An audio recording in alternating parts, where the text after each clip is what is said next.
आज हम बात करने वाले हैं नए सब्जेक्ट ट्रांसफार्मर्स की बात करेंगे। ट्रांसफार्मर का इस वीडियो में आपको कंस्ट्रक्शनल डिटेल पूरा बताऊंगा, तो लंबी क्लास चलेगी, अंत तक बने रहिए, पूरी चीज़ें समझ में आएंगी। अगर आप नए हैं चैनल को सब्सक्राइब करेंगे और लाइक बटन दबा देंगे और बेल आइकन सब्सक्राइब करके बेल आइकन दबा देंगे, जिससे हमारे सारे नोटिफिकेशंस आपको मिलते रहेंगे। तो पूरी डिटेल आपको बताई जाएगी इसमें कि ट्रांसफार्मर क्या होता है, कौन कौन से मेन पार्ट्स होते हैं और साथ में उनका यूज क्या है। तो आज केवल इंट्रोडक्शन वाला लेक्चर है, तो केवल आप सुनेंगे, किसी चीज़ को नोट नहीं करेंगे, पूरी चीज़ें एक वीडियो में आपको क्लियर हो जाएंगी। तो अंत तक बने रहिए दोस्तों, पूरी चीज़ें समझ में आएंगी। चलिए स्टार्ट करते हैं कंस्ट्रक्शन डिटेल। सबसे पहले समझते हैं कि ट्रांसफार्मर है क्या। चलिए सर, तो ट्रांसफार्मर क्या है इसको समझते हैं।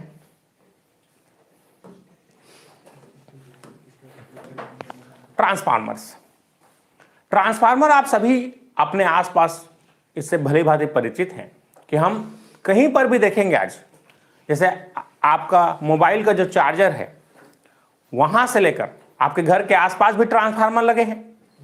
हर डिवाइस में सर, हर डिवाइस में, चाहे वो टीवी हो, टीवी के अंदर भी ये जो टीवी स्क्रीन दिख रहा है आपका, इसके अंदर भी पावर रेगुलेट करने के लिए, पावर को कम ज़्यादा करने के लिए, वोल्टेज के लेवल को कम ज़्यादा करने के लिए हम ट्रांसफार्मर्स का प्रयोग करते हैं।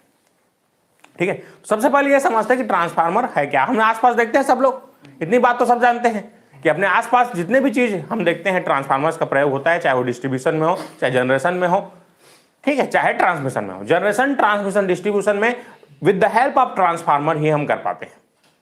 तो ट्रांसफार्मर एक constant power, constant frequency device है।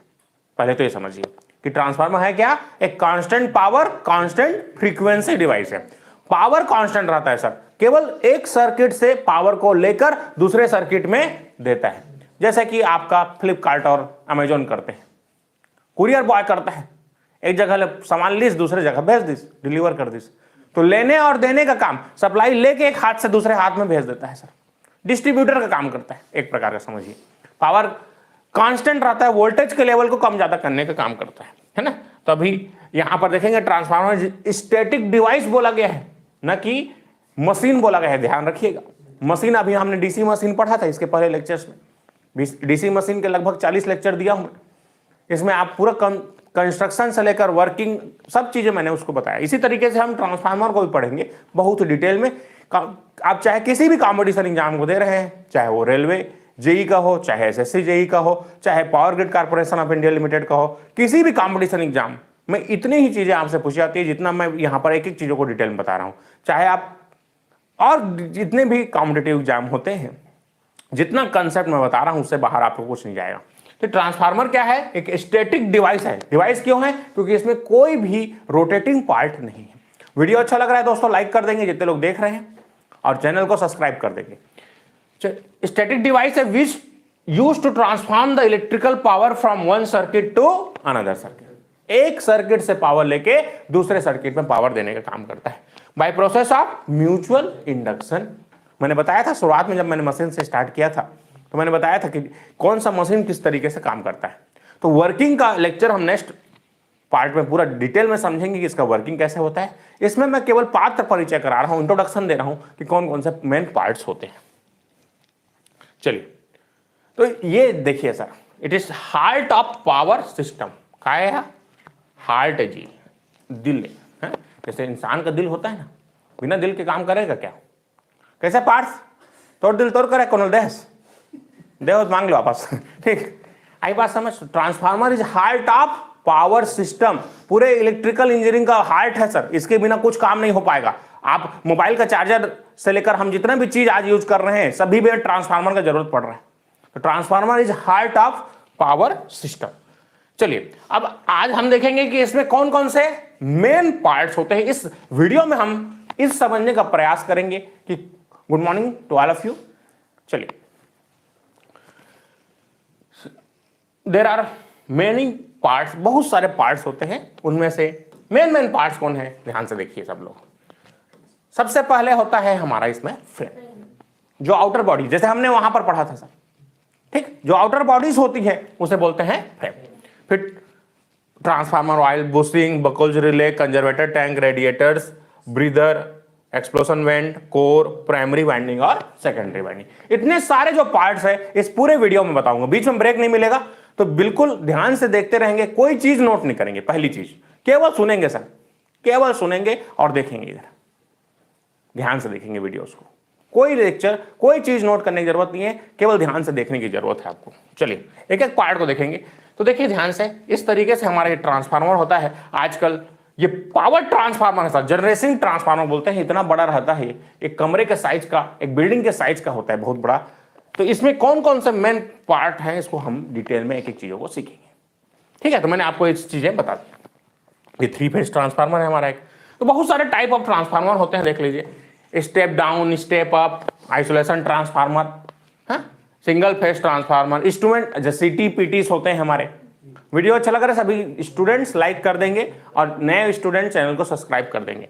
Single phase instrument type, iron core type, 3 phase transformer, ferrite core, earthing type, बहुत सारे टाइप के ट्रांसफार्मर होते हैं डेली लाइफ में जो हम आसपास, ये हमारा आसपास में देखते हैं, ये वाला ट्रांसफार्मर आता है ना 3 फेज का।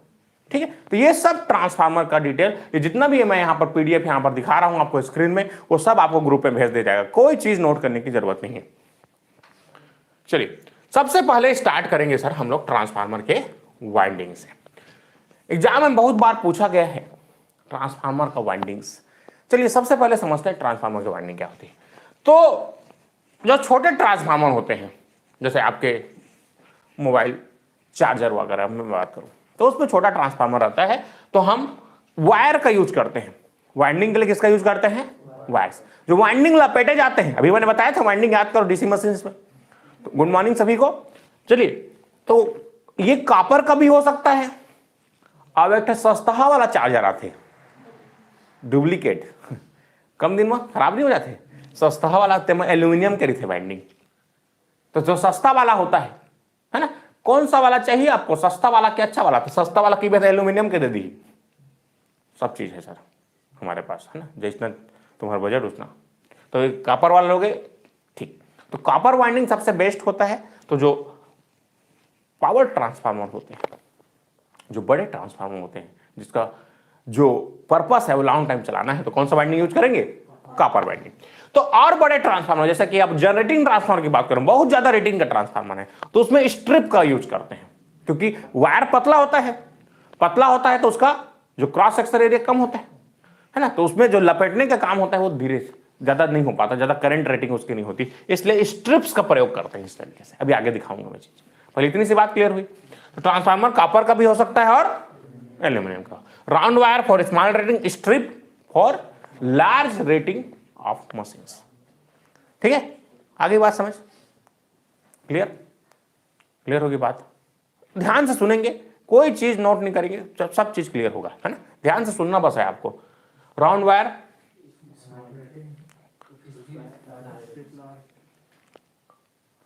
कोई अभी कुछ क्वेश्चन नहीं पूछेंगे ना, मैं कोई क्वेश्चन पे ध्यान नहीं दे रहा हूं, ध्यान से सुनना बस है आपको भी। जितने ऑनलाइन देख रहे हैं लाइव स्ट्रीमिंग में, ध्यान से सुनिए, हर चीज क्लियर किया जाएगा। इस वीडियो को पूरा देखना है आपको, पूरा चीज क्लियर होगा। एक छोटा सा छोटा डाउट से लेकर बड़ा से बड़ा डाउट सब क्लियर होगा। मैं अभी कमेंट नहीं पढ़ रहा हूं, ठीक है, तो ध्यान से देखिए अभी यहां पर। चलिए, तो यहां तक क्लियर हो गई। छोटी मशीन के लिए राउंड वायर, बड़े जनरेटिंग ट्रांसफार्मर, बड़ा ट्रांसफार्मर लगा रहता है, ठीक है, जिस तुम्हारे गांव में है ना, बड़े ट्रांसफार्मर देखे सभी स्टेशन में, ठीक। चलो, तो ये देखो, अब winding to produce magnetic flux to get induced EMF, इसका काम क्या है? जैसे ही सप्लाई देंगे तो क्या होगा? फैराडे का नियम, इलेक्ट्रोमैग्नेटिक इंडक्शन से इससे क्या होगा? करंट है तो इसमें फ्लक्स जनरेट होगा और ये फ्लक्स दूसरे से लिंक करेगा। तो दो वाइंडिंग्स रहते हैं, प्राइमरी वाइंडिंग और सेकेंडरी वाइंडिंग। इसी को एक दूसरी भाषा में बोलते हैं लो वोल्टेज वाइंडिंग और हाई वोल्टेज वाइंडिंग्स। इतनी सी बात क्लियर हुई। चलिए देखो, इधर दिख रहा है ट्रांसफार्मर, देखिए ध्यान से सर, ये हर चीज यहां पर बताया जाएगा आपको। देखो ये ट्रांसफार्मर है, इस तरीके से इसके अंदर में वाइंडिंग्स लगे रहते हैं, दिख रहा है यहां पर। इसका दैट इज कॉल्ड कोर। ये जो दिख रहा है आपको, that portion is called core. ये जो बाहर का आवरण आपको दिख रहा है, ये बाहर को बोलते हैं कोर। और इसके अंदर ये 3 फेस है, 3 फेस दिख रहा है आपको, 1 2 3 3 फेस दिख रहे हैं। तो ये 3 फेस के वाइंडिंग्स है जो अंदर में लपेटे गए। वीडियो अच्छा लगा है, सभी स्टूडेंट लाइक कर देंगे। चलिए इतनी सी बात क्लियर होगी। तो ये वाइंडिंग्स है, ठीक है। तो वाइंडिंग और कोर के आधार पर इसको हम लोग 2 भाग में बांटते हैं। पहला होता है, देखो अगर एक चीज है तो सिंगल फेस, और 3 फेस है तो 3 फेस। आई बात समझ? और 3 फेस और सिंगल फेस, इतनी सी बात हो गई। अब आगे बढ़ते हैं। देखो अब बात करेंगे कोर की, ठीक। वाइंडिंग समझ में आ गया सबको? वाइंडिंग्स क्लियर है सर सबको? बताएंगे वाइंडिंग्स क्लियर है सबको, ठीक। तो छोटे मशीन के लिए कौन सा वाइंडिंग? राउंड वाला, और बड़े मशीन के लिए स्ट्रिप वाला, ठीक है। अब समझते हैं कोर क्या है। अभी अब मैंने आपको दिखाया ये देखो, ये दिख रहा है। तो जिसमें वाइंडिंग को लपेटते हैं, जिसमें वाइंडिंग एकोमोडेट होता है, लपेटा जाता है जिसमें, उसे हम क्या बोलते हैं? कोर। हाई परमिटिविटी का सिलिकॉन स्टील का प्रयोग करते हैं, स्टील लैमिनेशन, अभी आगे सिखाऊंगा, ठीक है। इतनी सी बात समझ में आई सबको? तो कोर। अब इसमें समझते हैं लिम्ब का है, और लिम्ब क्या है और योग क्या है। तो जो इस तरीके से रेखाएं रहती हैं, है ना, वर्टिकल लाइंस जो है, वर्टिकल चीज है, वर्टिकल स्ट्रिप जो है, इसे क्या बोलते हैं हम लोग? लिम्ब। और ये वाला चीज को, इसको क्या बोलते हैं? योग। तो इस टाइप का लिम्ब और योग समझ में आ गया सबको, ठीक। तो लिम्ब क्या है और योग क्या, समझ में आ गई बात? तो लिम्ब क्या है सर? वर्टिकल। वर्टिकल लेग्स को क्या बोलेंगे? लिम्ब। और हॉरिजॉन्टल्स को क्या बोलेंगे? योग। ध्यान से देखिएगा। अब ये कोर टाइप, और दूसरा होता है इसका इसी तरीके से, एक होता है shell type, according to construction of core. पहला मैं बता रहा हूं आपको कौन सा टाइप का? कोर टाइप का। कोर टाइप में आपको कितने योग दिख रहे हैं? 2 योग और 2 लिम्ब। किसका बनता है सर कोर? सिलिकॉन स्टील का। क्यों बनता है? ताकि हम जो परमिटिविटी है वो हाई रहे, हिस्टेरेसिस लॉस कम हो सके। अभी मैं पूरा डिटेल में बताऊंगा क्या है हिस्टेरेसिस लॉस, पूरा चीज, है ना। ऐसा नहीं कि कंस्ट्रक्शन हो गया खत्म होगी, पूरी चीजों को बताऊंगा। कंस्ट्रक्शन में केवल पात्र परिचय, ये ट्रेलर है सर, आज पिक्चर कल से चालू होगा। अब मैं ट्रेलर दिखा रहा हूं। अभी देखो सिलिकॉन स्टील किससे बनता है? एक लाइन में बोला जाएगा आपको, कोर, लिम्ब, योग। Vertical lines limb, horizontal lines योग। इतनी सी बात क्लियर हुई? किससे बनता है? सिलिकॉन। क्यों बनता है? हिस्टेरेसिस लॉस को कम करने के लिए। हिस्टेरेसिस लॉस क्या है और कैसे कम कर सकते हैं, इनकी पूरी डिटेल में वीडियो नेक्स्ट क्लास में होगी। थिन लेमिनेशन शीट का यूज करते हैं to reduce eddy current loss. Thin lamination sheet का क्यों यूज करते हैं? To reduce eddy current loss. Eddy currents को रिड्यूस करने के लिए हम थिन लेमिनेशंस का प्रयोग करते हैं। और सिलिकॉन स्टील हिस्टेरेसिस लॉस, कौन सा? हिस्टेरेसिस। अभी पूरा डिटेल बताऊंगा जब इसकी कहानी आएगी, तो पहले मोटा मोटा ओवरव्यू दे, फिर वहां था ध्यान दे। क्लियर हो गई बात? तो देखो इधर ये सिंगल फेस और ये 3 फेस, ठीक। तो सिंगल फेस में लो वोल्टेज वाइंडिंग और ये हाई वोल्टेज वाइंडिंग। तो ये देखो यहां पर कोर, तो कोर जो है वाइंडिंग से घिरा हुआ है। तो core is surrounded by windings in core type transformer. चलो बोलो फिर से, core is surrounded by windings. हाँ, तो इसमें देखो, ठीक, कौन ज्यादा है इसमें? ठीक, इसको क्या बोलेंगे? 1 2 3 लिम्ब और 2, ठीक है। क्लियर हो गई सर? चलिए अब देखो, ये तो देखो थिन लेमिनेशंस मैंने बात की थी। तो थिन लेमिनेशन, एक सौगे कुकरा थोड़ी खा देवे, सौगे कुकरा, सौगे तक खाने में तकलीफ होता है, उससे टुकड़ा करते हैं, टुकड़ा कर दिया। दिख रहा है आपको ये जो पतले पतले लेमिनेशन दिख रहे हैं, पतले पतले जो लेमिनेशन दिख रहे हैं, मतलब एक मोटा लेग ना यूज करके क्या करते हैं हम लोग? पतले पतले स्ट्रिप्स काट देते हैं, जिससे क्या होता है? ईडी करंट लॉस कम हो जाता है। और इसके बीच वार्निश या पेंट की पॉलिश कर देते हैं। अब तक काट के इसने जोड़ दे, क्या मतलब हो? तो काटे, फिर उसके बाद बीच में क्या लगा दिए? पॉलिश या वार्निश, या फिर एक प्रकार का इंसुलेटिंग रेजिन्स बोल सकते हो, ठीक। अभी उसको भी बताऊंगा क्या चीज है। बस मैं पॉलिश मार दिए बीच में, और उसके बाद इसको हाइड्रोलिक प्रेस से, दिख रहा है ये वाइंडिंग्स किए, फिर ये नट बोल्ट से टाइट किए। आगे देखो ये हाइड्रोलिक प्रेस से प्रेस करते हैं इसको ताकि बीच में कोई गैप ना आए। हाइड्रोलिक प्रेस होता है, इसे इस तरीके से चिपका देते हैं ऐसे करके, जैसे लोहारा मारते नहीं, लोहा में कब मारते हैं, मजबूत करने के लिए। तो मजबूती प्रदान करने के लिए इसको हाइड्रोलिक प्रेस से प्रेस कर दिया जाता है। प्रेस करने के बाद इसको नट बोल्ट से इस तरीके से हम लोग टाइट कर देते हैं। कितने लोग को बात आई समझ सर? इतनी सी बात जो मैंने बताया अभी, इतनी सी बात समझ में आई सबको? क्या क्या बताया मैंने अभी कोर के बारे में? कोर पहले तो लिम्ब और योग क्लियर हो गया। सिलिकॉन स्टील से बनाया जाता है, क्यों बनाते हैं? हिस्टेरेसिस लॉस को कम करने। क्या है, क्यों है, बाद में कहानी। Thin laminations, eddy current, eddy current loss को कम करने के लिए। थिन लेमिनेशन मैंने दिखा दिया, कैसे दिखता है, दिख रहा है? ये थिन लेमिनेटेड कोर्स है जिसको हम फिर क्या करेंगे, इसको लेमिनेशन बना के इसको क्या करेंगे, हाइड्रोलिक प्रेस से प्रेस कर देंगे और इस तरीके से नट बोल्ट से बहुत अच्छे से टाइट कर देंगे ताकि किसी प्रकार का बीच में गैपिंग ना आए। ठीक है, क्या बात समझ? नेक्स्ट हो गया समझ? फिर उसको हाइड्रोलिक प्रेस से प्रेस कर दिए इस तरीके से, सॉलिड फॉर्म में आ गया। सॉलिड फॉर्म में आने के बाद इसमें क्या कर दिए, वाइंडिंग्स कर दिए। अब इसमें वाइंडिंग्स करेंगे सर। अब ये कोर बन गया, कोर का वाइंडिंग्स मैंने बताया था अभी, लो वोल्टेज और हाई वोल्टेज। तो जैसे ही कोर जो प्रेस कर दिया हमने तो ये बन गया इस तरीके से। आगे बात समझ सबको? चलिए अब कोर टाइप और सेल टाइप। तो देखिए हमेशा वाइंडिंग उसको हमेशा कैसे प्लेस करेंगे। तो पहले कौन सा वाइंडिंग यूज करेंगे, लो वोल्टेज, फिर हाई वोल्टेज वाइंडिंग। तो यहां पर आपको दिख रहा है जो कोर के पास है वो कौन सा वाइंडिंग है, लो वोल्टेज वाइंडिंग। और बाहर में किसको करेंगे, हाई वोल्टेज वाइंडिंग। हमेशा लो वोल्टेज वाइंडिंग को पहले करते हैं क्योंकि ज्यादा इंसुलेशन की जरूरत कम पड़ती है। इंसुलेशन जो रिक्वायर्ड रहता है बहुत ज्यादा इसको एलिमिनेट करने, इसको जो एक कोर है केवल फ्लक्स के पाथ है, एक इलेक्ट्रिकली आइसोलेटेड रहता है सर। इलेक्ट्रिकली क्या होता है, आइसोलेटेड होता है ताकि आउटर बॉडीज में करंट ना फैले। तो आइसोलेशन के लिए हम क्या यूज करते हैं, इंसुलेशन। इसीलिए इंसुलेशन कम जरूरत पड़े करके हम लोग लो वोल्टेज वाइंडिंग को पहले लगाते हैं, फिर क्या लगाते हैं, हाई वोल्टेज वाइंडिंग्स को लगाते हैं। चलिए अब देखो ये स्ट्रिप्स बनाते हैं हम लोग, लेमिनेशन वाला सीट।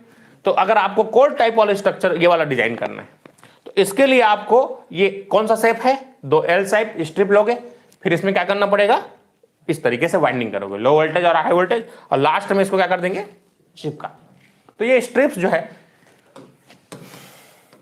दिख रहा है सबको, लो वोल्टेज और हाई वोल्टेज दिखा ये वाला। चलो तो ये स्ट्रिप्स कौन कौन से शेप के होते हैं, तो बहुत सारे शेप्स होते हैं, आई शेप होता है, एल शेप होता है, यू शेप होता है, बहुत सारे शेप्स के इसको हम यूज करते हैं। इतनी सी बात सबको समझ में आ रही है? चलिए उसके बाद ये हो गया कंप्लीट। अब देखो ये दिख रहा है। अब ट्रांसफार्मर का वाइंडिंग होने के बाद हम उसको इस तरीके से कंस्ट्रक्शन करते हैं, उसकी जो कनेक्शन है उसको इस तरीके से किया जाता है। चलिए आपका जो डिस्ट्रीब्यूशन ट्रांसफार्मर है उसका कनेक्शन कैसे करोगे, इनपुट में क्या आता है, डेल्टा, और आउटपुट में स्टार। ठीक है, तो हाई वोल्टेज वाइंडिंग को कौन सा कनेक्शन करोगे, हाई वोल्टेज वाइंडिंग कैसा कनेक्शन होना चाहिए, डेल्टा, और low voltage winding star. Distribution के लिए बता रहा हूं ना, ये केवल डिस्ट्रीब्यूशन की बात करेंगे। किसकी बात कर रहा हूं मैं, डिस्ट्रीब्यूशन की। डिस्ट्रीब्यूशन ट्रांसफार्मर ऐसा होता है जो घर के आसपास आप देखते हैं, तो 3 तार आते कि नहीं, 3 तार आते और बाहर में 4 तार। तो मजबूरी है सर हमको 3 तार ऐसे और 4 तार ऐसे लगाने की, क्योंकि सिंगल फेसिंग हमको सप्लाई देना पड़ता है। इसलिए डिस्ट्रीब्यूशन ट्रांसफार्मर कौन सा यूज करेंगे हम लोग, delta star windings, star with neutral. Clear?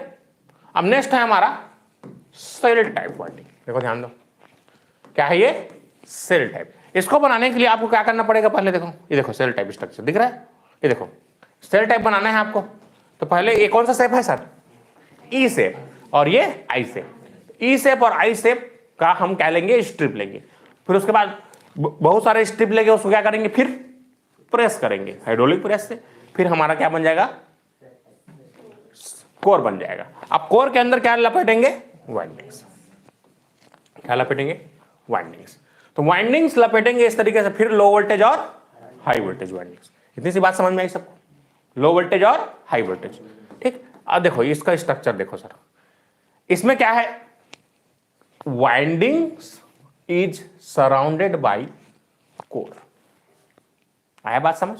उसमें क्या था, core is surrounded by winding. Core windings is surrounded by core, और यहां पर ये देखो ये वाइंडिंग्स है, इसके बाहर बाहर में क्या है, कोर। और यहां ध्यान देना, इतनी सी बात क्लियर हो गई सबको, थोड़ा सा छोटे छोटे चीज क्लियर हो रहा है।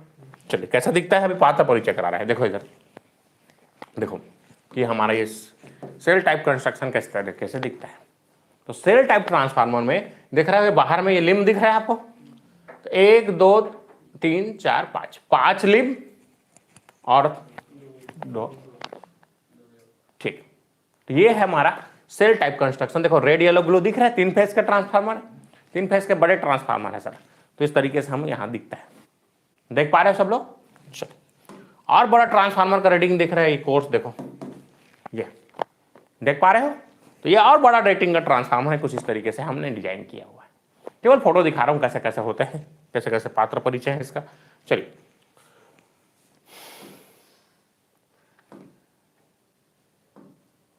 चलिए अब उसके बाद नेक्स्ट है हमारा, पहला क्लियर हो गया सबको। पहला क्या था, वाइंडिंग्स, पहला वाइंडिंग्स, दूसरा क्या बताया मैंने, कोर। अब तीसरा ऐसा, कोर को रखेंगे कहां पर। तो कोर को रखने के लिए एक फ्रेम की जरूरत है ना। जैसे मोबाइल का कवर लगाते ही नहीं बाहर में, अंदर के पार्ट्स अंदर रहते हैं, मोबाइल का कवर बाहर, उस तरीके से रखने के लिए, ताकि बाहर का जो मॉइस्चर है, जो नॉइस है, वो अंदर ना जा पाए वाइंडिंग्स में। वाइंडिंग के प्रोटेक्शन के लिए मैं बताया था, याद करो, डीसी मशीन में तो ये चीज पढ़े थे हम लोग कि भाई ये कोर्स क्यों लगाते हैं, ये क्यों लगाते हैं, ताकि बाहर का जो मॉइस्चर है, बाहर का जो डस्ट है, तो बाहर का जो इलेक्ट्रिकल कनेक्शन इसमें ना पहुंच पाए, इसलिए कवर करके रखते हैं हम लोग। ठीक है, मोबाइल में कवर लगाता है ना जी, ठीक वही चीज बस। अब देखो दिख रहा है ये इस तरीके से रहता है प्रैक्टिकली, दिख रहा है सबको।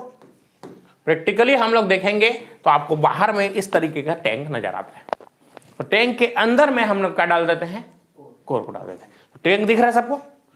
टैंक को किसे बनाएंगे, रोल्ड स्टील, किसे बनाते हैं, रोल्ड स्टील से, रोल्ड स्टील। ठीक, आया बात समझ, किसे बनाते हैं, रोल्ड स्टील, मजबूत करने के लिए, है ना। बताया था मजबूती के लिए स्टील का प्रयोग करते हैं, तो कौन सा स्टील, रोल्ड स्टील। इतनी सी बात आप याद रखिए। क्या काम है इसका, प्रोटेक्शन सर। किसको प्रोटेक्शन देगा, वाइंडिंग्स एंड जितने भी अंदर इंटरनल पार्ट्स लगे हैं, प्लस उसको रखने के लिए भी बहुत सारे पार्ट्स रहेंगे, जैसे आगे पढ़ेंगे हम लोग, बहुत सारे पार्ट्स भी रहते हैं ट्रांसफार्मर के। तो जितने सारे पार्ट्स हैं उन सबको एकोमोडेट करने के लिए, रखने के लिए हम क्या चीज का प्रयोग करते हैं, शुद्ध दस पार्ट्स।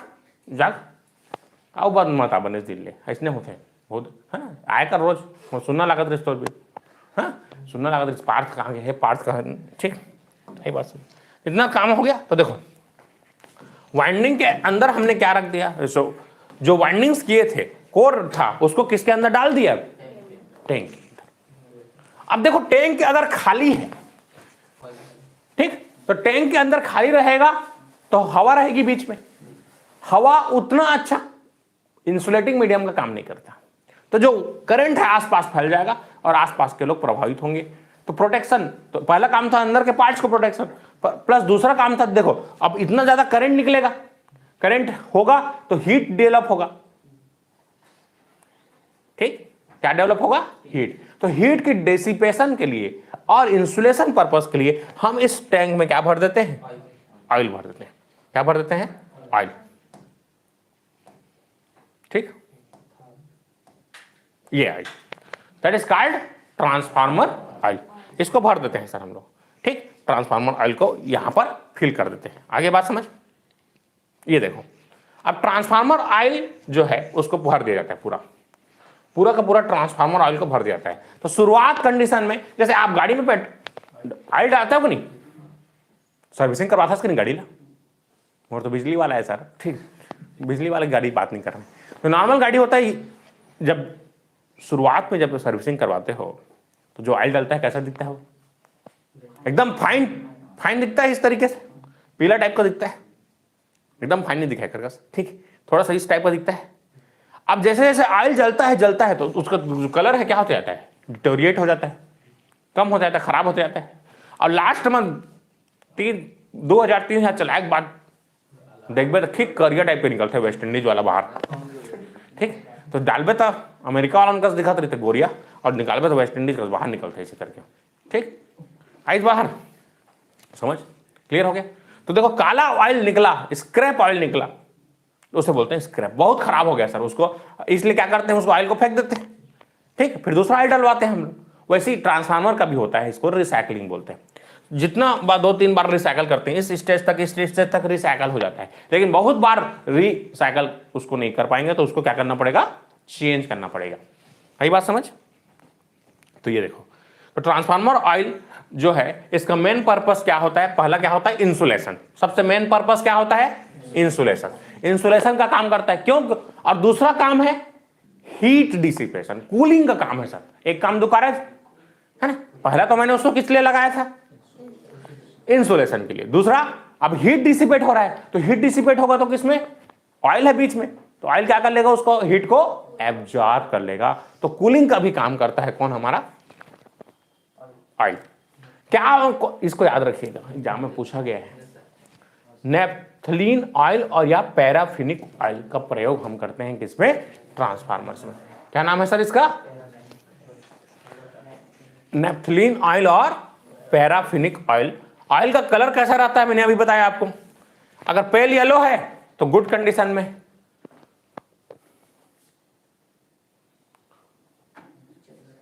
अभी तो बताया यार, ठीक। देखा करो ध्यान से, मैं बोला ना कुछ नोट करने की जरूरत नहीं, बस ध्यान से सुनो। वीडियो अच्छा लग रहा है लाइक कर दो, अगर आप चैनल में नए हैं तो चैनल को सब्सक्राइब कर दीजिए, ताकि हमारे जो लेटेस्ट नोटिफिकेशन है आपको मिलते रहे। पेल येलो रहेगा, अभी दिखाया मैंने, दिखाया भी, देखो शुरुआत में अच्छा दिखता है, ये कहा गया, ये शुरुआत में अच्छा कंडीशन में दिखेगा। जैसे जैसे एजिंग होते जाएगा, है ना, जैसे देखो तुम लोग अभी कम एज के हो, जैसे जैसे एज होते जाइए ठीक, समझ गया बाकी चीज। जैसे ये पेल येलो था, बड़ी बढ़िया दिखा था इसे। फिर bright yellow service aged oil, मतलब सर्विस के लिए, धीरे धीरे सर्विसिंग के लिए देंगे उसको। फिर ब्राउन हो जाएगा तो बहुत बैड कंडीशन में है, और उसके बाद ब्लैक हो जाएगा तो एक्स, बहुत खराब, फेंकना पड़ेगा उसको। आई बात समझ सबको, चलो जल्दी बताओ। तो क्या था ये, क्लियर हो गया सबको। तो पेल येलो रहेगा तो गुड, ब्राइट येलो रहेगा तो सर्विस, ब्राउन रहेगा तो बैड कंडीशन, और ब्लैक रहेगा तो स्क्रैप ऑयल, उसको फेंकना पड़ेगा सर, यूज करना। देखो इस तरीके से मैंने दिखा भी दिया, ठीक। अब आगे बढ़ते हैं, इतनी सी बात सबको समझ में आई, क्लियर हो गया सबको।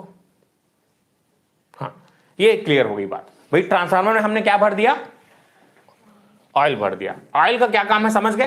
पहला तो इंसुलेशन, पहला किस लिए लगाए थे, ताकि इंसुलेशन हो। दूसरा काम क्या है इसका, हीट डिसिपेशन हो। हीट जो भी डिसिपेट होगा उसको कहां खर्च करेगा, अपने ऊपर, ठीक। जैसे हम गाड़ी में ऑयल डलवाते हैं, गाड़ी में अगर बिना ऑयल डलाए चला दो तुम लोग 2 दिन, इंजन बैठ जाएगी, खत्म हो जाएगा इंजन, है ना। तो इसलिए टाइम पे सर्विसिंग करवा लिया करो, है ना। 2000-3000 के बाद सर्विसिंग करवा ले, तो गाड़ी ठीक चली, अगर लॉन्ग टाइम चलना है तो, है ना, ठीक। आई बात समझ। कहीं सर्विसिंग ही नहीं करवाए 2-4 दिन बाद इंजन चल देते फिर। चलो नेक्स्ट है हमारा टर्मिनल और बुशिंग्स। टर्मिनल मतलब जिससे हम कनेक्शन या तो इनपुट देंगे या आउटपुट लेंगे। इनपुट और आउटपुट करने के लिए हम क्या लगाते हैं, बुशिंग्स लगाते हैं। कहां पर बुशिंग लगा है, देखो टैंक के ऊपर। कहां लगा हुआ है, टैंक के ऊपर। क्यों ऐसा लगाते हैं बुशिंग्स को, ये इंसुलेशन होता है सर, इंसुलेटर्स होते हैं। किससे बनता है ये, पोर्सलिन से, पोर्सलिन इंसुलेटर्स यूज करते हैं। तो देखो इसका कनेक्शन किसमें करेंगे, इस तरीके से हम कनेक्शन कर देंगे, ठीक। ये और तीनों का रेड येलो ब्लू, ठीक, क्लियर हो गया। चलिए इस तरीके से ये, और सबका जो एक न्यूट्रल पोर्शन है, क्या है, न्यूट्रल पोर्शन है, उसको हम किससे कनेक्ट कर देंगे, इस तरीके से, न्यूट्रल से। आई बात समझ। तो इस तरीके से हमारा लो वोल्टेज वाइंडिंग कनेक्शन हो गया। और इस तरीके से हाई वोल्टेज के लिए अलग से बुशिंग लगेंगे। तो कैसे पहचानोगे कौन हाई वोल्टेज का है कि कौन सा लो वोल्टेज का है, साइज से सर। छोटे आदमी छोटे काम, बड़े आदमी बड़े काम। बड़े रही तो हाई वोल्टेज, छोटे रही तो लो वोल्टेज। देख के बता सकते हो ना भाई, बड़े जैसे देख नीले से मोरा देख के बता दें कौन कौन ज्यादा के, कौन आधा कुंटल, कौन 1 कुंटल बता दीजिए उसने। तो बड़े दिखी तो हाई वोल्टेज और छोटे दिखेगा तो लो वोल्टेज। तो लो वोल्टेज के बूस्टिंग दिख रहा है ये कनेक्शंस, देखो ध्यान से।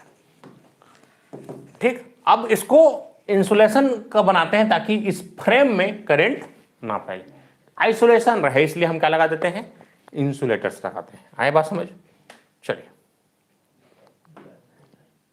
ठीक, ये ऑयल भी हो गया, देखो यहां तक क्लियर हो गया, यहां तक बूस्टिंग्स भी क्लियर हो गया। ठीक, नेक्स्ट क्या है हमारा, कंजर्वेटर टैंक। ध्यान से देखो कंजर्वेटर टैंक क्या है। तो कंजर्वेटर टैंक कहां पर लगता है पहले बताओ? मेन टैंक के ऊपर लगता है। कहां पर लगता है? मेन टैंक के ऊपर लगता है। क्यों लगा कर रखते हैं इसको, मेन कंजर्वेटर टैंक को? देखो इसका 2 पर्पस है।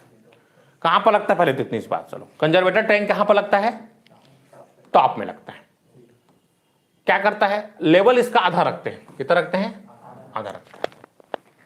आधा क्यों भरा रहता है? देखो कोई भी चीज गर्म होगा, जैसे ऑयल गर्म हो रहा है अंदर से, तो ऑयल गर्म होगा, अंधन भात रांधन, तब कोई भी भात अंधन आई तो ऊपर उफन जाते ना, ऊपर उफन जाएगा। तो ऊपर जाने के लिए कुछ अगर रास्ता ही नहीं है तो क्या होगा? ब्लास्ट हो जाएगा फिर। इसलिए ऊपर जाने के लिए थोड़ा सा रास्ता छोड़ा जाता है। ठीक, और इसको आधा भरा जाता है। हाँ सर, तो अगर ऊपर जाना इसे तो पूरा काबन ही भर दें, है ना, या पूरा खाली काबन ही रखन, 2 चीज होना चाहिए। पूरा खाली रखते हैं या तो पूरा भर देते हैं। पूरा खाली काबन ही रखन, ठीक, बढ़िया। जैसे ये ऑयल बार बार गर्म होने से क्या हो जाएगा, कुछ मात्रा में इसका नुकसान हो जाएगा, उड़ जाएगा। नॉर्मल भाषा में बोलूं तो उड़ जाएगी, है, भाप बन के उड़ जाएगा कुछ मात्रा में, तो इसमें ऑयल की कमी हो जाएगी। अब इंडिया है भाई, यहां पर सर्विसिंग तो होता नहीं, जान चलता चाहे, ठीक, सर्विस कोई करता नहीं है, तो कुछ ऑयल इसमें से ये वापस इसमें रिफिल हो जाता है।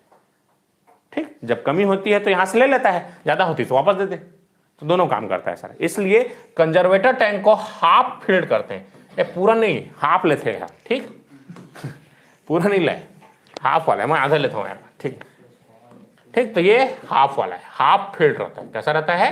Half field. क्यों रहता है? ताकि expansion and contraction of oil is balanced या मैनेज्ड बोल सकते हो, एक ही मतलब है। एक्सपांशन और कंप्रेशन हो तो ये क्लियर। आगे बात समझ। अब ये क्या है सर, ये क्या चीज है? इसे बोलते हैं रेडिएटर्स। अब बहुत ज्यादा गर्म हो गया, मान लो बहुत ज्यादा गर्म हो गया, यहां से यहां पहुंच गया कंजर्वेटर टैंक में। ठीक, तो बाकी टाइम में अब यहां से क्या करते हैं, जब ऑयल गर्म होगा तो कोई भी चीज क्या होता है, ऊपर उड़ता है। देखिए इसके नहीं, देखिए, हाँ, जैसे ही अंधन आते हैं तो भाप ऊपर उड़ना चालू होता है ना, तो जैसे दूध रखे उफना आ जाते, तो एक मान ले ऑयल है, तो ऑयल क्या होता है, यहां पर होता है, तो यहां पर कूल करने के लिए, है ना, जैसे ऊपर उड़ गया तो ठोकाना नहीं आ रही sir, baby come down come down come down, है ना, भारी गाना चली देखिए रोमी भैया गाना चले ना। ठीक, तो ये भारी चला है क्योंकि सबके घर में आई का हेल्प पड़ते, जैसे गर्म होते बेबी कम डाउन, ठीक, यही का हेल्प पड़ते सब लोग। ठीक, भारी फेमस है, पूरा टॉप में चलते हो गाना, देख पूरा वर्ल्ड में है कि सबके घर में ही परेशानी है। इसने वो उफनाइस गर्म हुई तो ऐसे उफना गई थी, तो वो लोग कम डाउन करे पड़ते। तो ये दैट इज कॉल्ड रेडिएटर्स। क्या बोलते हैं इसको? रेडिएटर्स। तो ये नेचुरल कूलिंग का काम करता है। अब देखो ट्रांसफार्मर ऑयल यहां से गुजरा इस तरीके से, अब बीच में क्या लगा है सर, इसके हवा है, तो हवा पास हो रहा है, तो नेचुरल वेंटिलेशन इससे मिलता है, नेचुरल कूलिंग इससे होता है रेडिएटर से। तो ट्रांसफार्मर ऑयल को कूल करने के लिए हम क्या लगाते हैं, दैट इज कॉल्ड रेडिएटर्स। क्या लगाते हैं इसको, क्या बोलते हैं हम लोग? रेडिएटर्स। रेडिएटर्स क्या काम करता है सर? कूलिंग का काम करता है। क्या काम करता है? कूलिंग का काम करता है। ठीक है, देखो दिख रहा है, दिख रहा है कि नहीं सर, बताओ। ये ट्रांसफार्मर्स है, तो ये क्या है, देखो ऊपर में क्या लगा है, ये कंजर्वेटर टैंक। कहां पर लगता है समझ गए? ट्रांसफार्मर के मूड में लगा के रखते, मूड में बो के रखते ट्रांसफार्मर, ठीक। अब ये देखो, ये दिख रहा है, ये दैट इज कॉल्ड रेडिएटर्स। अभी इसमें देखो ऐसे होगा तो फिर बेबी कम डाउन, ठीक, ये ऐसे। आई बात समझ? तो इस तरीके से नेचुरल वेंटिलेशन हमको मिलता है। कितने लोग को समझ में आई बात, जो रेडिएटर्स लगा के रखे हैं, ठीक। अब ये तो छोटे ट्रांसफार्मर की बात हुई, जो छोटे ट्रांसफार्मर घर के आसपास लगे रहते हैं। और अगर बड़े ट्रांसफार्मर है, देखो इस तरीके से, और बड़ा ट्रांसफार्मर है, दिख रहा है, ये इसके जो रेडिएटर्स हैं आपको स्पष्ट रूप से दिख रहे हैं। जितना बड़ा ट्रांसफार्मर उतना बड़ा रेडिएटर हमको लगा के रखना पड़ेगा। देखो ये बड़ा पावर रेटिंग का है, तो इसमें बड़े रेडिएटर्स लगे हुए हैं। जितना बड़ा रेटिंग्स रहेगा उतने बड़े हमको ये रेडिएटर्स लगाने पड़ेंगे कूलिंग के लिए, ठीक है। और ये बुशिंग दिख रहा है, that is the bushings, R/B। आया बात समझ? ये बुशिंग रहता है ना, अब दिखाया था अभी, बुशिंग कनेक्शन लेने और देने का काम करता है बुशिंग्स। ये देखो कंजर्वेटर टैंक, ठीक। और ये चीज कहां गया, ये कंजर्वेटर टैंक क्लियर सबको? कहां पर लगता है सर कंजर्वेटर टैंक? ठीक, क्लियर हो गई। नेक्स्ट है हमारा ये कंजर्वेटर टैंक। अभी देखो दूसरा काम करता है, जैसे ऑयल खत्म हो गया तो भरोगे कैसे? हाँ, तो ये देखो, ये ऊपर में ये वाल्व दिया रहता है, ये वाल्व, इससे हम ऑयल की फिलिंग करते हैं। क्या करते हैं? ऑयल फिलिंग का काम यहीं पर करते हैं। क्लियर हो गया? तो यहां से देखो, ये यहां से भरे, और ये टैंक कहां पर लगा रहता है? ये मेन टैंक में, ये मेन टैंक में ये लगा रहता है ये पाइप, तो ये मेन टैंक से यहां पर फिलिंग का काम करते हैं। तो याद रखिएगा, ट्रांसफार्मर ऑयल भराता कहां से है? कंजर्वेटर टैंक, है ना, कंजर्वेटर टैंक से ही भराता है, ऐसा बोलोगे बस। अब नेक्स्ट है हमारा ब्रीदर। ब्रीदर देखो, low voltage high voltage bushing clear हो गया। छोटा वाला लो वोल्टेज है, बड़ा वाला हाई वोल्टेज है। अब नेक्स्ट है सर ब्रीदर। जैसे सब लोग ब्रीथ कर रहे हो कि नहीं? कर रहा था बाबा रामदेव रोज की थी सुबह, अनुलोम विलोम करो करके, है ना। तो देखो हम लोग जैसे सांस लेते हैं और छोड़ते हैं, तो सांस लेंगे तो क्या होगा?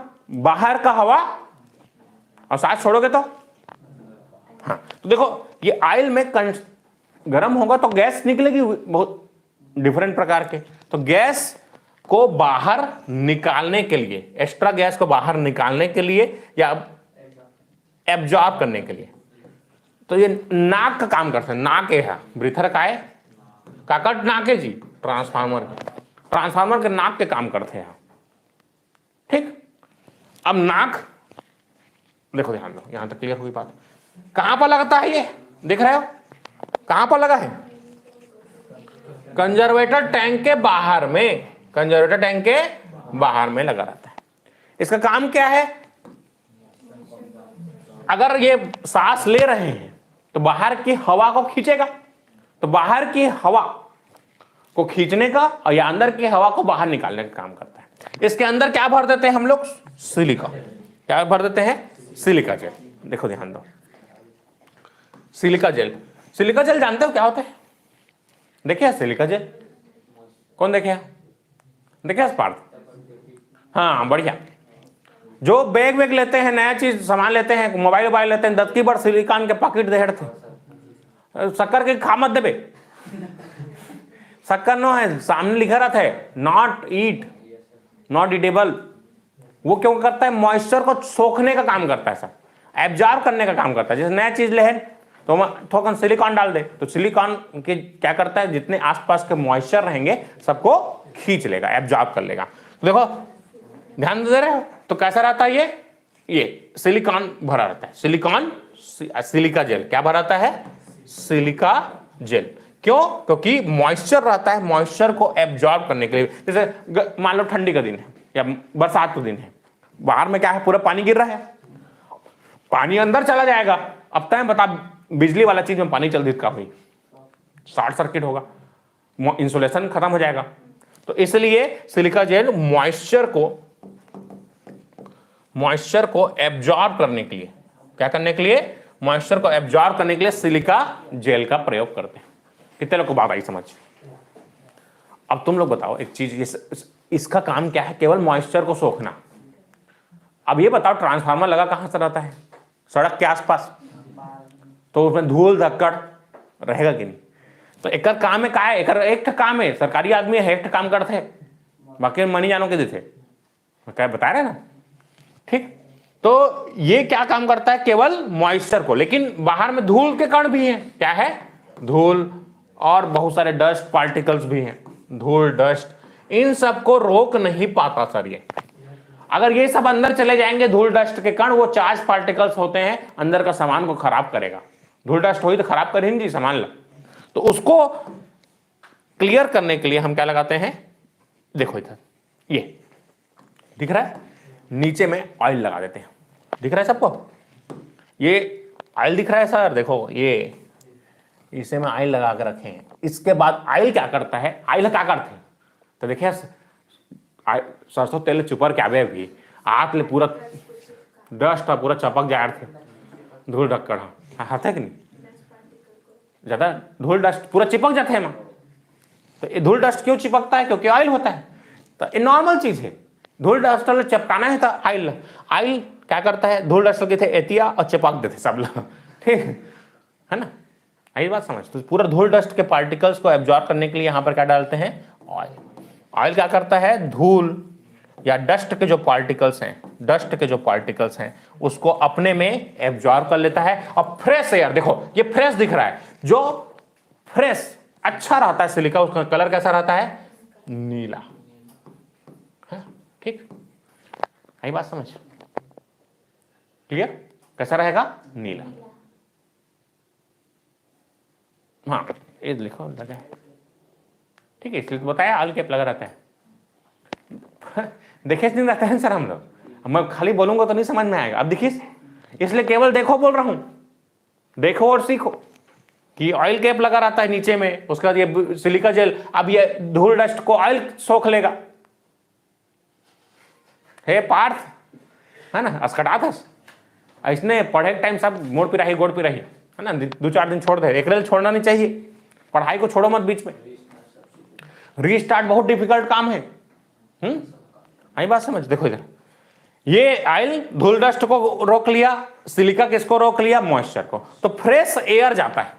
टाइम बता, है ना, हम मास्क लगा रखे रहते ना, धूल डस्ट ज्यादा दिखे था, और ओकरे ले धूल डस्ट ला, जैसे कोयल मान में काम करते हैं, धूल डस्ट फेफड़ा में जमा हो जाते हैं, उन लोग को अस्थमा हो जाते हैं उन लोग को, इसलिए वहां पर गुड़ खाने को बोला जाता है ना, गुड़ खा लेते हैं ना, है ना, जैसे कोयलाड़ी मल्ला सब ला, क्यों, क्योंकि गुड़ जो है फेफड़े में जो धूल जमा रहता है उसको साफ करता है। गुड़ के चाय पिए कर, शक्कर है जहर है, शक्कर में क्या रहता है, सल्फर, क्या रहता है, सल्फर, और सल्फर क्या बनाएगा, पानी इन सब चीजों से अंदर मिलके H2SO4 सल्फ्यूरिक एसिड बनाता है। इसलिए चाय पिए एक बार डोकरा में गैस गैस आओ पी चाय ला, 4 पैक पी जा, है ना, कहते कि नहीं, दूध वाला चाय पीना मत, पीना है गुड़ का चाय पियो, है ना, चाय कप, कई लोग चाय नहीं पीते, ज्यादा अच्छा किया, कुछ और चीज पिया करो, हाँ बहुत सारी चीज शाम के पिया करो, ठीक। तो ये नीला, नीले नीले अंबर पे गाना भी था, और हनी सिंह का गाना था, ब्लू है पानी पानी, उसकी बात कर रहा था, ठीक। ये देखो अब ये है अच्छा री से, अब सब मॉइस्चर सोख डाली से, है ना, ज्यादा मॉइस्चर आ जाता, नाक जम नहीं जा रहे थे, ठीक पीला लाल हो जाता नाक, देखिए अबे बानेज कल सोख डाली, सर्दी हो गया पीला हो जाता है, pink, pale yellow, pale yellow colour, pale yellow, पेल पिंक, सॉरी पेल पिंक, अगर इस कलर का हो गया तो सर्दी हो गया, फिर बदल पड़ी, अब डॉक्टर का जायल पड़ी। तो पेल पिंक कलर का अगर आपको दिख रहा है, मजे की बात है, जैसे घर के आसपास तक खोजबत नहीं दिखे, और पीला का हरा का सब हो जा रहे थे, बदल में नहीं करेगा क्या, मन मेंटेनेंस नहीं करते सर, ये तकलीफ है इंडिया में, लगावे नहीं करे कैसे नाउ, ये चीजें हैं, निकाल के ले जा रहे थे कैसे वो कैलबो के। तो ये पेल पिंक का रहता है, याद रखिएगा, कौन सा कलर का रहता है, पेल पिंक, तो खराब हो गया, अब ब्लू रहेगा तो अच्छा।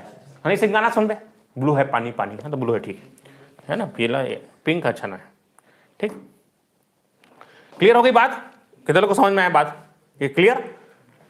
तो यहां पर ब्रीदर में, ब्रीदर क्या काम करता है बोलो, मॉइस्चर को ऑब्जर्व, कहां लगता है, कंजर्वेटर टैंक के बाद। क्या काम है, मॉइस्चर को ऑब्जर्व करने, इसके लिए क्या लगाते हैं, सिलिका जेल, फ्रेश रहेगा तो ब्लू और पिंक रहेगा तो उसका काम खत्म हो चुका है, उसको बदलना है सर। ठीक, और नीचे में क्या लगा कर रखते हैं? ऑयल, तो जो धूल डस्ट को सोख लेता है, एब्जॉर्ब कर लेता है। नेक्स्ट है सर बकल्स रिले, ये प्रोटेक्शन डिवाइस है सर एक प्रकार का। ट्रांसफार्मर मान लो बहुत ज्यादा गर्म हो गया, बड़े रेटिंग का ट्रांसफार्मर है, करोड़ों में आता है सर, बहुत ज्यादा सबसे महंगा पार्ट होता है ट्रांसफार्मर, बहुत महंगा होता है। अगर बहुत महंगा है तो उसको प्रोटेक्शन की जरूरत है कि नहीं सर? प्रोटेक्शन की जरूरत है, तो प्रोटेक्शन डिवाइस है। लिखिए, चलो देखो ये बकल्स रिले कहां पर लगता है पहले बताओ?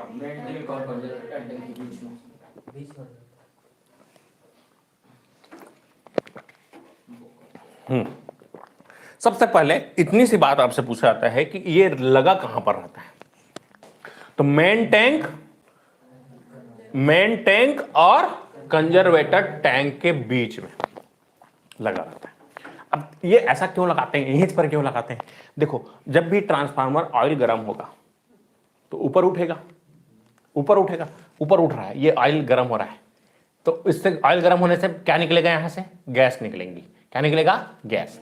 तो जैसे कुकर में सीटी होते ना, जैसे गैस ज्यादा होता, कुकर सीटी अलार्म देते, कुकर की सीटी 3-4 सीटी देते थे, हम दाल पक गई। कै सीटी में पकते दाल?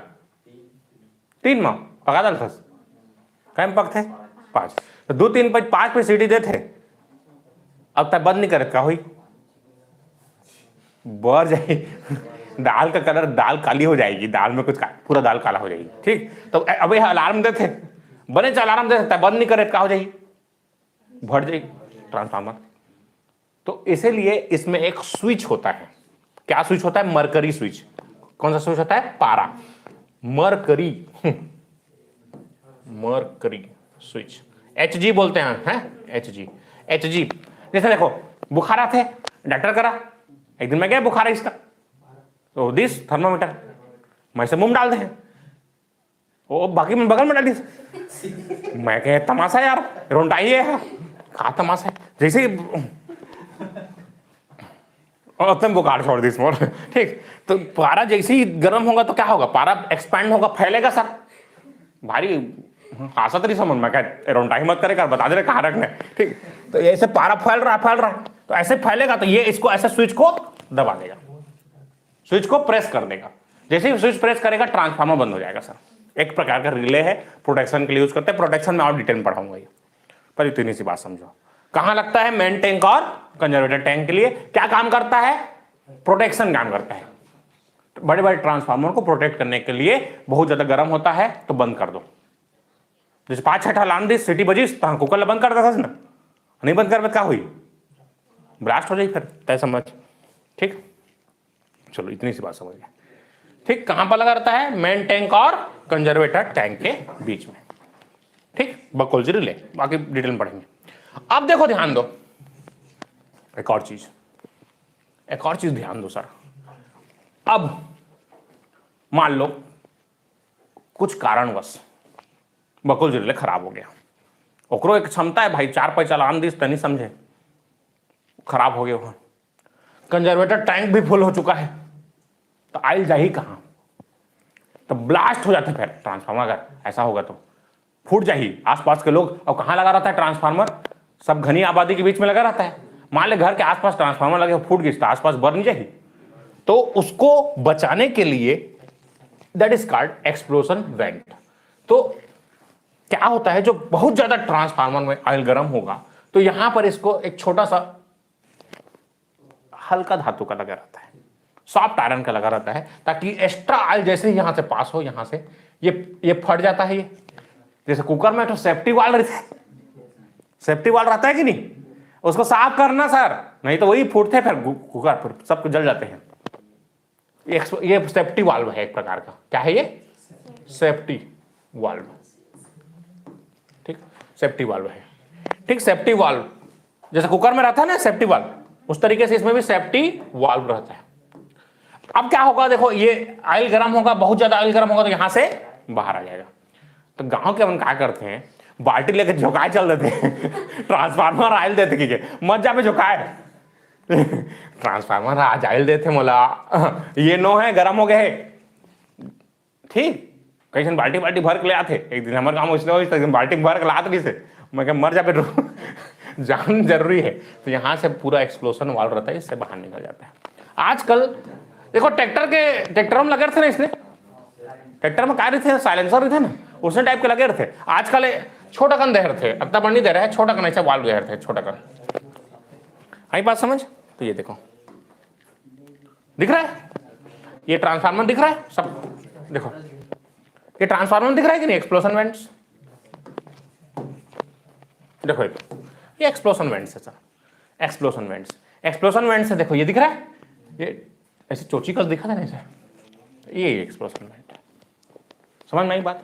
तो क्या क्या चीजें हैं, चल ये दिख रहा है एक्सप्लोजन वेंट्स, बाहर यहां से बाहर निकल जाता है ये स्ट्रॉ से।